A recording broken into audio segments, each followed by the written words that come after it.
See, the depths of everything that's going on is definitely biblical, and that's the part that so many people leave out.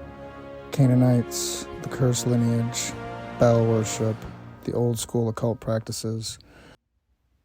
So in this video, I'm going to share some clips from a really good documentary. Channel is posted right above. It's a very good channel. But check this out. There are just some places in the world that seem evil, and this chateau is one of them. But for now, we're going to focus on this parcel of land right next to this castle in France. Now, let's head over to Google Earth. Let's zoom in and take a look. I'm going to see if you guys notice anything. This land is owned and connected to the castle. And what is that? Well, it's a pentagram or pentacle, made of a tree line and some other things. I mean, that's pretty strange, right? Must be just on Google Earth. Nope, it's also on Google Maps, where you can see a clearer definition of the shape. Apple Maps shows the exact same thing. It seems to be an inverted pentacle or a pentagram of sorts, with the downward tip facing the chateau. I'm assuming that's the orientation that these people who put this there wanted it to be seen by. It's something that you wouldn't notice if you visited this castle during the day. In fact, it's something that only the constructors of this facility would even know exists in the first place. And that's because this castle is evil. In today's documentary, you're going to hear the whistleblower who we interviewed, Nico, referring to a group he calls the Brotherhood. The Brotherhood is a very famous, very large organization, but he didn't feel comfortable stating their name outright. Now, we never allege that all members of a certain group are evil, but in every group, there are always a few bad apples. So, without further ado, let's dive into the darkness. So is this camera or this camera? This camera. This one. So we are in the castle of Fontainebleau. We are in the gardens, the royal gardens. This place is one of the most famous castles in France, the second most well-known, the first one being Versailles. And it was the home of Napoleon. Napoleon used to come here between two wars. It was also a castle that was used by many kings of France. And I will show you around, show you a few things, and show you a few suspicious things. Well, we like suspicious things. Yeah. So there's one thing that's really interesting about the castle is the number of statues of pagan gods. And you will tell me that for a Renaissance castle is quite normal, because the Renaissance was about the rebirth of the art of Rome and Greece. But what's interesting is the choice of gods. For example, over there you get a statue of Diana, the god of hunting, which is there. There's other gods and goddesses. When you know about ancient history and mysteries of the past, and when you've studied those kind of things, and you studied sacrifice in human history, they make sense. That's what I'm going to tell you. There's one statue especially that makes sense to me. For visitors, they might not understand what it's about, but I will tell you all about when we see the statue. They're very nice statues, though. This is the symbol of the castle. It's a salamander. Do you see? Uh-huh. Okay. The salamander is a symbol often used in alchemy. So this place, this castle, the castle of Fontainebleau, is for people who believe in alchemy and alchemical symbols. It's a really important place. So what is alchemy, to explain to people who might not know? Alchemy is the art of using certain ingredients to create other ingredients. So that's what now we call chemistry. But back in the days, during the medieval times, alchemy was about turning basic elements into gold. That was one of the goals of alchemy. But it was also turning, for example, blood into something that would bring them use. So there were famous stories. For example, there was an aristocrat during the 15th century called Gilles de Rais, a French aristocrat, who killed more than 300 children in his castle. And he had this alchemist that would use this blood to create a potion so that he would stay young. So that's one of the stories that's associated with alchemy. You get also the famous story of Elizabeth Bathory in Hungary. She was known to bathe with blood, so she would stay young. Alchemy, of course, has been used for many positive things, but also some very, very dark things. And I think the salamander, is a very, very dark symbol. And what about the salamander? Why does that represent alchemy? So it's an important notion in alchemy. The brother I'm telling you about, one of their main phrases is, "Through fire you will be reborn." And that's what the salamander is about. Through fire you will be reborn. Which means that for the initiate, fire and burning certain things is a way to rejuvenate. That's very important in the things I'm going to show you next, because this is what they do believe in. And it's important to say that even if we don't believe in those things, for them it has a meaning, and that's what the most important is. Because when you want to expose those things, you have to try to understand what's going on in their mind. It's a weird looking symbol. Yeah. So let me remind you that this place, the Castle of Napoleon, is important for the Brotherhood, because Napoleon is a person, even though it's not known if he himself was part of the Brotherhood, but his brother was. His brother was part of the Brotherhood. He was a 33rd degree member. And what's interesting is that Napoleon, during his reign, he actually put the Brotherhood back to its former power. The Brotherhood was more or less persecuted during the French Revolution.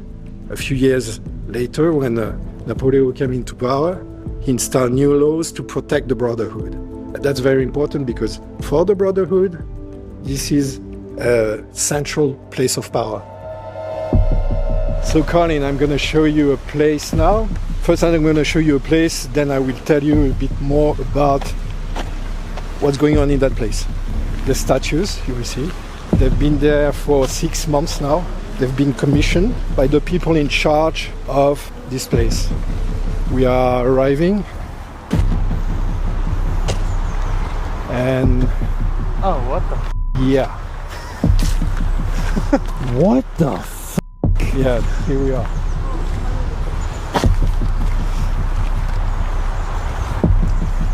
This is the place that I wanted to show you.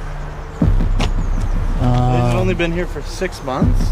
So those statues, they've been there for 6 months now, and they've been commissioned to a French artist. From what I know, they cost 100,000 each, so that's quite a lot of money. The official version is that there are statues of Celtic gods. Lugh, which is a god of light, and a god of fire, which incidentally gave its name to Lucifer. And the other goddess in front of Lugh is Gaia, which is the goddess of earth. And I will tell you more about why the statues are here and what is this fountain about. It's a pretty creepy fountain, man. Yeah. What the? Maybe we can I'm going to show you something.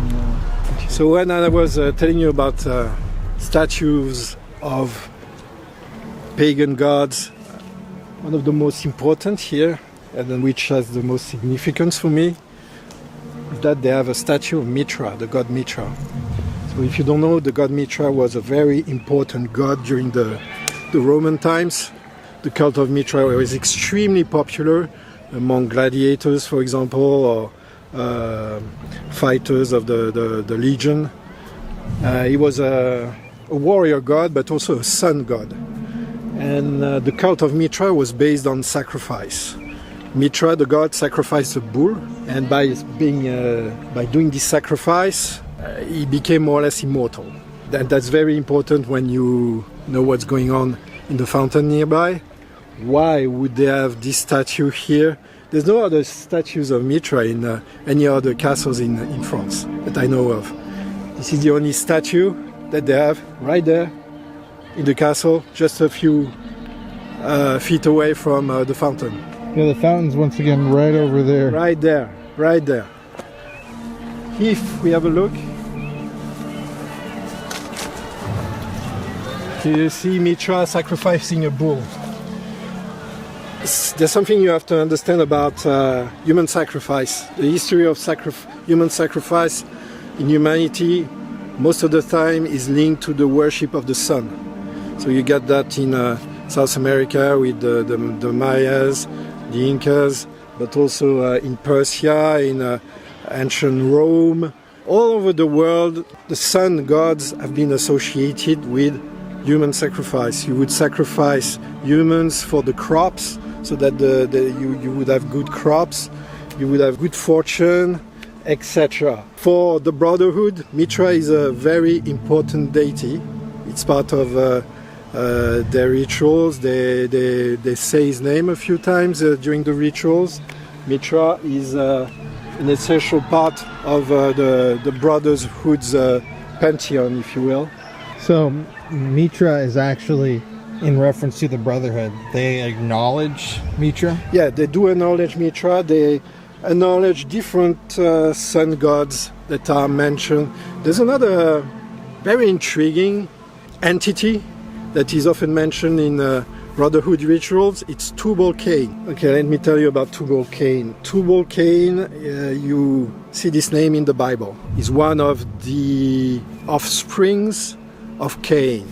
Cain, who killed his own brother Abel. And if you know your Bible well, you know that the lineage of Cain is cursed. It's the lineage of the devil, right?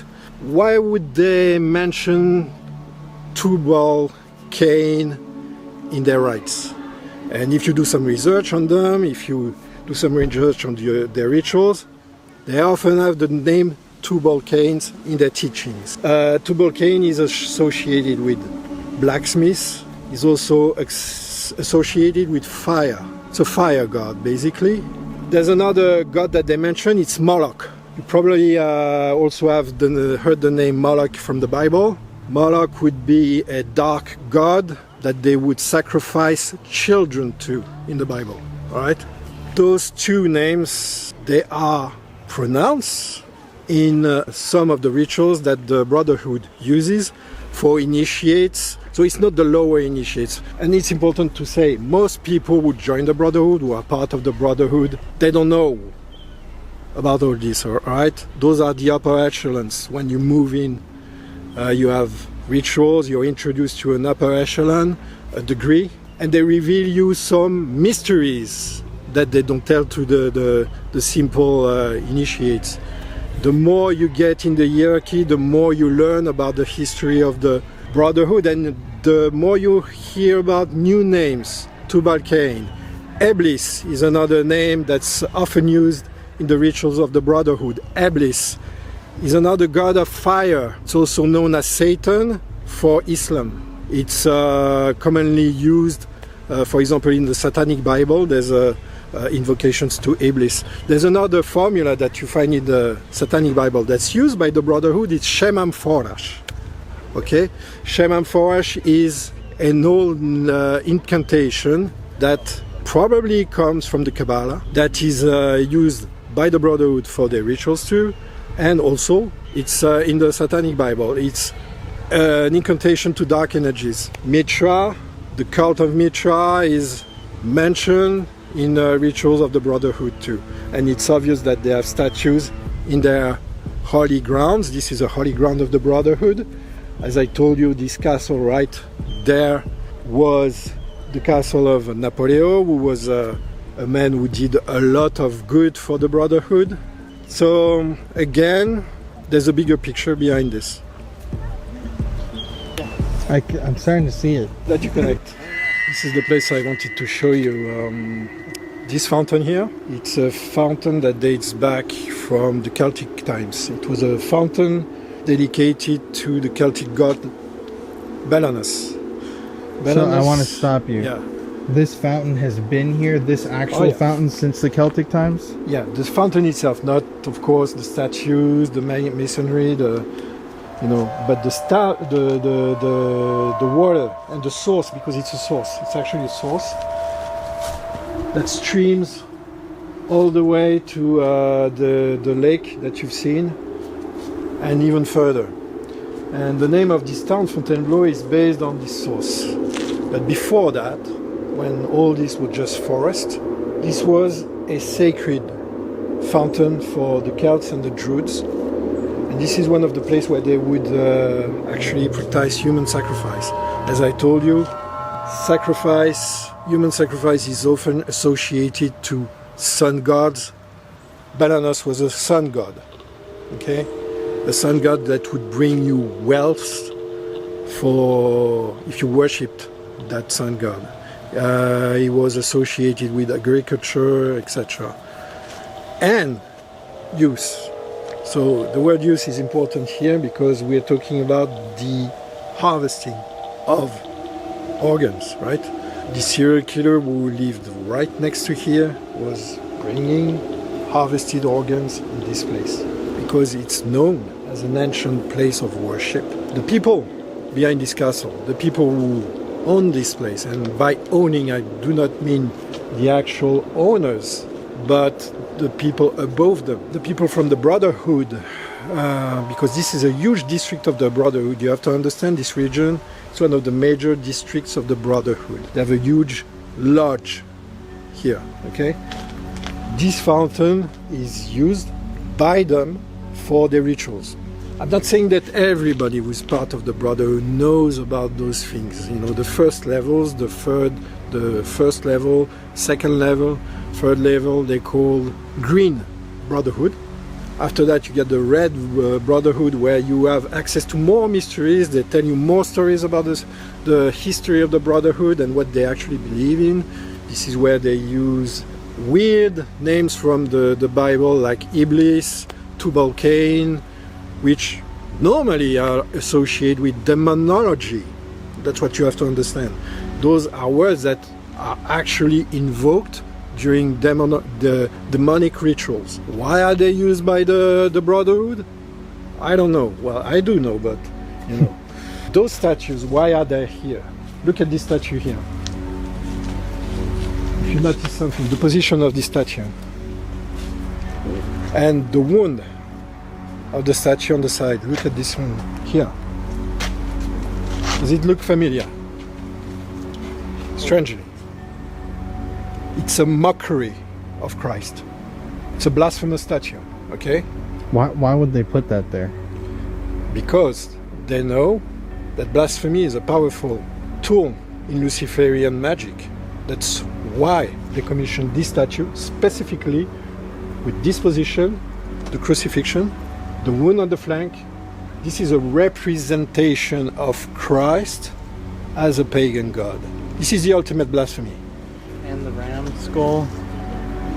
Yeah, it's really bizarre that for a pagan sculpture it looks like Jesus Christ. It is. For me, it is a representation of Lucifer. And I remind you that this is a statue of Lugh. Lugh was a Celtic god that gave its name to light. And as you know, Lucifer is the bringer of light in demonology. And in Latin, this is the actual meaning of the word Lucifer, the bringer of light. Here we have a statue of Lugh, which later was associated with Apollo in Greece, in Roman mythology, and later on, during medieval times, Lucifer. We have the ultimate god, the real architect of the universe, according to those people, the higher the hierarchy. this is their god. And in front of their god is Gaia, another Celtic god representing earth. Earth means wealth. You have on one side youth and enlightenment, but by enlightenment they mean Luciferian enlightenment. On the other side you have wealth, material wealth, you know. So those statues are there for a reason. They're mocking Christianity, and I think it's obvious. You don't have to be a rocket scientist to actually see it. They are in a place where there actually was human sacrifices during the Celtic times, in a ground owned by the Brotherhood. I don't want to sound like that I think it's all a conspiracy, that they want, you know, world power or whatever. But when you're into the occult, as I've been in this thing for 30 years. I know the signs, I know the people, I've been told things, I've been asked things.